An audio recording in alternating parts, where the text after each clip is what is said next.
दोस्तों स्वागत है आपका आज की बेहद बड़ी और महत्वपूर्ण खबरों में। आज की बड़ी खबरों में जानने वाले हैं कि भारत में कोरोना की क्या स्थिति है। कोरोना के थर्ड स्टेज में पहुंचने की आशंका तेज हो गई है। क्या होगा थर्ड स्टेज में पहुंचने पर, पूरी खबर को इस वीडियो में जानने वाले हैं। साथ में ही अगली बड़ी खबर निसर्ग तूफान को लेकर आ रही है। कितना भयानक है ये तूफान, कहां कहां जारी किया है अलर्ट और किन किन चीजों पर लगाई है रोक। इसी के साथ WHO की रिपोर्ट, चाइना पर लगाया बड़ा इल्जाम, किए हैं कुछ बड़े खुलासे। साथ में ही अमेरिका की सड़कों पर वायलेंस जारी है। पुलिस पर प्रदर्शनकारियों का कंट्रोल अब बिल्कुल भी नहीं दिख रहा है। इसी के साथ यूपी के मुख्यमंत्री का बड़ा ऐलान, 2-2 हजार रुपए देने की है घोषणा। साथ में ही दूसरे राज्य में जाने के लिए अब लागू हैं कुछ नई शर्तें। और इसी के साथ अगले 24 घंटे में कैसा होगा मौसम का मिजाज, इन सभी खबरों को विस्तार से इस वीडियो में जानने वाले हैं। कोई भी खबर दोस्तों मिस ना हो जाए, इसलिए वीडियो को बिल्कुल अंत तक जरूर देखें। तो दोस्तों बढ़ते हैं अपनी पहली खबर की तरफ कि अब भारत में थर्ड स्टेज की तरफ बढ़ रहा है कोरोना। जुलाई में पीक पर होंगे केसेस। जी हां दोस्तों, कोरोना महामारी के बीच अब भारत खतरे की तरफ बढ़ रहा है। कहने का मतलब यह है कि जानकारों के मुताबिक जून के आखिरी हफ्ते और जुलाई के शुरुआती हफ्ते में कोरोना भारत में थर्ड स्टेज पर पहुंच सकता है।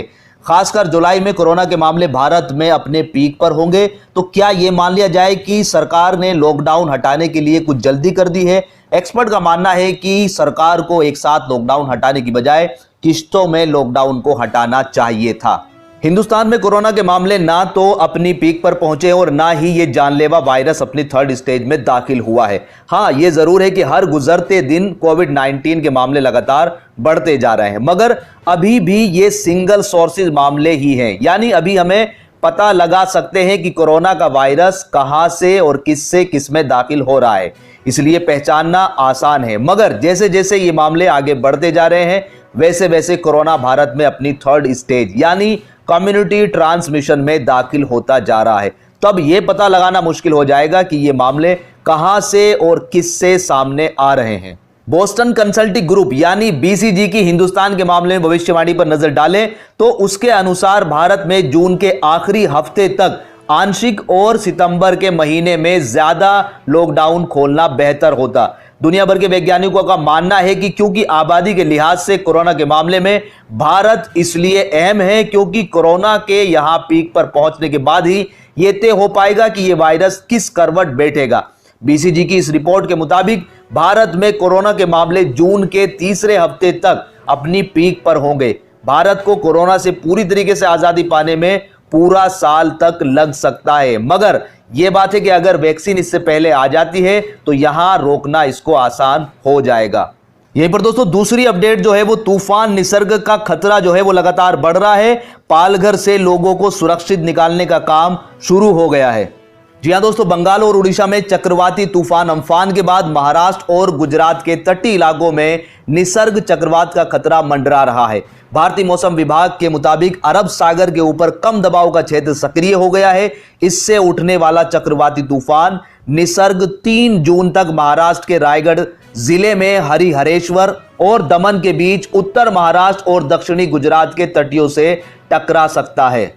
मौसम विभाग के मुताबिक अरब सागर पर बना कम दबाव का क्षेत्र मुंबई की ओर लगातार बढ़ रहा है। इसकी गति 11 किलोमीटर प्रति घंटा है, लेकिन इसके तूफान में बदलते ही हवा की गति 120 किलोमीटर प्रति घंटा हो सकती है। अभी यह मुंबई से 430 किलोमीटर दूर है। गुजरात और महाराष्ट्र के तटीय इलाकों को खाली कराया जा रहा है। NDRF की टीम लोगों को सुरक्षित स्थानों पर पहुंचा रही है। तूफान की हलचल के चलते मुंबई समेत महाराष्ट्र के कई इलाकों में तेज हवाओं के साथ बारिश शुरू हो रही है। गुजरात और महाराष्ट्र में कोस्ट गार्ड और NDRF अलर्ट मोड पर है। मछुआरों को लगातार चेतावनी दी जा रही है कि वो समुद्र तटों के पास ना जाए। साथ ही लोगों को घर से बाहर ना निकलने की सलाह भी दी जा रही है। मौसम विभाग ने दोनों ही सूबों में 24 घंटे के लिए रेड अलर्ट जारी किया है। महाराष्ट्र और गुजरात सरकार ने चक्रवात निसर्ग को देखते हुए तटीय इलाकों में NDRF की टीमों को तैनात कर दिया है। यहीं पर दोस्तों अगली खबर, दस्तावेजों से हुआ है खुलासा कि चीन के कोरोना वायरस की जानकारी देने में देरी हुई है, जिसकी वजह से WHO भी चिंतित है। जी हाँ दोस्तों, विश्व स्वास्थ्य संगठन ने सार्वजनिक रूप से कोरोना वायरस से संबंधित जानकारी तुरंत उपलब्ध कराने के लिए जनवरी के महीने में चीन की सराहना जारी रखी थी। लेकिन दस्तावेजों में यह खुलासा हुआ है कि इस बात के लिए भी वह चिंतित थे कि इस वायरस से पैदा होने वाले जोखिम का आकलन करने के लिए चीन पर्याप्त जानकारी साझा नहीं कर रहा है और दुनिया का मूल्यवान समय खर्च हो रहा है। वास्तव में चीन की कई सरकारी प्रयोगशालाओं में इसे पूरी तरीके से डिकोड किए जाने के बावजूद चीनी अधिकारियों ने एक हफ्ते से अधिक समय तक घातक वायरस के आनुवांशिक नक्शे या जीनोम को जारी करने में देरी की थी और परीक्षण दवाओं और टीकों के लिए विवरण साझा नहीं किया था, जिसको लेकर WHO लगातार चिंतित था और उसका नतीजा आज पूरी दुनिया भुगत रही है। यहीं पर दोस्तों अगली खबर, अमेरिका में लगातार हिंसा जारी है। ट्रंप ने अब दे दी है सेना लगाने की धमकी। लगातार 7 दिन से हो रहा है प्रदर्शन। जी हाँ दोस्तों, अमेरिका में श्वेत शख्स जॉर्ज फ्लॉयड की मौत के बाद अमेरिका के कई हिस्सों में हिंसक प्रदर्शन शुरू हो गए, जिससे देखते हुए युद्ध के हालात पैदा हो गए। इस हिंसक प्रदर्शन को देखते हुए राष्ट्रपति डोनाल्ड ट्रंप ने सोमवार को विद्रोह अधिनियम को लागू करने की धमकी दे दी है। यह सदियों पुराना कानून है जो राष्ट्रपति को देश में हो रही घरेलू हिंसा को खत्म करने के लिए अमेरिकी सेना को भेजने का अधिकार देता है। 25 मई को मिनेसोटा में श्वेत जॉर्ज फ्लॉयड की पुलिस हिरासत में मौत हो गई थी। महज $20 के जाली नोट चलाने के आरोप में जॉर्ज को पकड़ा गया था और एक पुलिस वाले ने उसे जमीन पर गिराकर उसकी गर्दन को पांव से तब तक दबाया जब तक कि उसकी मौत ना हो गई। इस मौत के बाद अमेरिका में लगातार बवाल जारी है। अमेरिका में जारी बवाल का एक नया वीडियो सामने आया है। वीडियो न्यूयॉर्क का है। इसमें प्रदर्शनकारियों और पुलिस के बीच जबरदस्त झड़प होती दिख रही है। वीडियो में एक पुलिस वाले पर प्रदर्शनकारी डंडे से वार करता है। इसके बाद दूसरा पुलिस वाला भीड़ पर पिस्तौल तान देता है। इस वक्त न्यूयॉर्क बड़े विरोध प्रदर्शन के बीच घिरा हुआ है। पुलिस की ओर से शांति बनाए रखने और प्रदर्शनकारियों पर काबू पाने के लिए कोशिश की जा रही है, लेकिन भीड़ इतनी ज्यादा है कि पुलिस काबू नहीं कर पा रही है। इसी के बीच दोस्तों अगली खबर है, यूपी के मुख्यमंत्री योगी आदित्यनाथ ने पुलिस कर्मियों को निर्देश दिया है कि पुलिसकर्मी पेट्रोलिंग करते हुए यह सुनिश्चित कराए कि कहीं भी भीड़ इकट्ठी ना हो पाए। साथ ही पेट्रोलिंग के दौरान पब्लिक एड्रेस सिस्टम के माध्यम से लोगों को कोरोना से बचाने के लिए जागरूक भी किया जाए। उन्होंने कहा है कि बाजारों में भी नियमित फुट पेट्रोलिंग की जाए।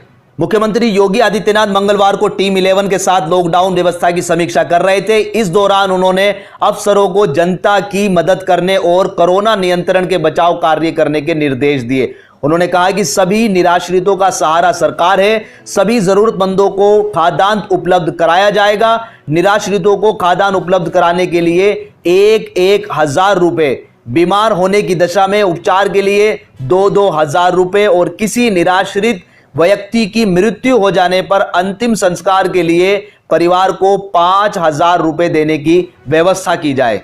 साथ में ही मुख्यमंत्री ने निर्देश दिया है कि प्रदेश वापस आने वाले श्रमिकों और कामगारों को क्वारंटाइन सेंटर में ले जाकर उनका मेडिकल स्क्रीनिंग कराई जाए। स्क्रीनिंग में स्वस्थ पाए गए कामगारों व श्रमिकों को 15 दिन का राशन उपलब्ध कराते हुए होम क्वारंटाइन के लिए घर भेजा जाए। यहीं पर दोस्तों अगली अपडेट जो है वो दिल्ली की सरकार ने दिल्ली कोरोना ऐप को लॉन्च कर दिया है। यहां बेड्स के साथ साथ राशन आश्रय स्थलों की भी पूरी जानकारी उपलब्ध है। जी हां दोस्तों, मुख्यमंत्री अरविंद केजरीवाल ने मंगलवार को दिल्ली कोरोना ऐप लॉन्च कर दी है। ऐप पर सभी अस्पतालों में उपलब्ध कोरोना बेड्स, वेंटिलेटर्स और जांच केंद्रों की पूरी जानकारी दी गई है। हेल्थ सेंटर पहुंचने के लिए इसे गूगल मैप से भी जोड़ा गया है, जिससे लोगों को सेंटर्स तक पहुंचने के लिए रास्ते में भटकना ना पड़े। ऐप पर उन सेंटरों की भी जानकारी दी गई है जहां लोगों को राशन मिल रहा है, या अगर किसी को रहने की जगह नहीं है तो वह किन आश्रय स्थलों पर जाकर रह सकता है, इसकी भी पूरी जानकारी दी गई है। मुख्यमंत्री अरविंद केजरीवाल ने कहा है कि किसी भी सुविधा के ना मिलने पर लोग 103-1031 पर फोन कर सकते हैं। लोगों को तुरंत मदद उपलब्ध कराई जाएगी। यहीं पर दोस्तों अगली खबर के अनलॉक 1 में एक राज्य से दूसरे राज्य जाने के लिए तो छूट दी गई है, लेकिन फिर भी लोग बागों को दिक्कतों का सामना करना पड़ रहा है। पूरी अपडेट को कवर करते हैं कि जब से लॉकडाउन में छूट मिली है तब से सड़कों पर वाहनों का रेला लगना फिर से शुरू हो गया है। खासकर दिल्ली एनसीआर में सड़क पर जाम की स्थिति कुछ ज्यादा ही उत्पन्न हो गई है। इस बीच खबर है कि मुख्यमंत्री द्वारा 1 जून को किए गए ऐलानों के बाद दिल्ली उत्तर प्रदेश बॉर्डर को फिर से सील कर दिया गया है। वाहनों की सघन चेकिंग की जा रही है, इस वजह से जाम की स्थिति उत्पन्न हो गई है। यहीं पर पुलिस कर्मियों का कहना है कि बॉर्डर को सील करने के साथ ही पास चेक करने के आदेश मिले हैं। जिसके पास मूवमेंट पास नहीं है उन्हें दिल्ली में प्रवेश की अनुमति नहीं दी जाएगी। वहीं दिल्ली नोएडा डायरेक्टर फ्लाईओवर पर भी ट्रैफिक जाम लग गया है। सुरक्षा कर्मी वाहनों की आवाजाही के दौरान लोगों के पहचान पत्र और पास की भी जांच कर रहे हैं। तो दोस्तों बढ़ते हैं अपने मौसम समाचार की तरफ कि अगले 24 घंटे के दौरान कहां पर मौसम में बदलाव हो सकता है। कि अगले 24 घंटे के दौरान तटीय महाराष्ट्र पर तूफान निसर्ग के कारण मूसलाधार वर्षा की संभावना है। कुछ इलाकों में बाढ़ जैसे हालात भी बन सकते हैं और सामान्य जनजीवन प्रभावित हो सकता है। केरल, तटीय कर्नाटक और दक्षिणी गुजरात में भी भारी वर्षा की संभावना व्यक्त की जा रही है।